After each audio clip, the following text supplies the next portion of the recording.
अस्सलाम वालेकुम। हमारा नाम अशमिया नाज रियाजुद्दीन है। हमारे स्कूल का नाम महानगर पालिका उर्दू मिडिल स्कूल नंबर 3 है। नज़म नंबर 9 जुगनू। इस नज़म की शायर का नाम सिकंदर अली वजद है।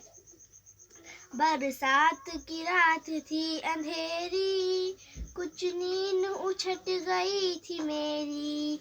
पानी जो बरस के खुल गया था, गुलशन का गुबार धुल गया था। बेदाद थी बाग में अकेली, फूलों से लदी हुई चमेली।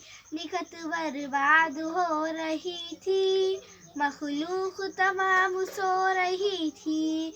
इतने में जो रहो चली हवा की, किस्मत ही चमक गई फिजा की।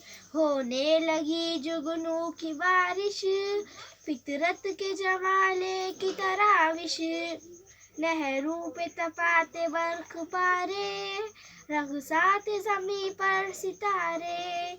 जुगनू इस तरह उड़ रहे थे, हीरों में पर लगे हुए थे।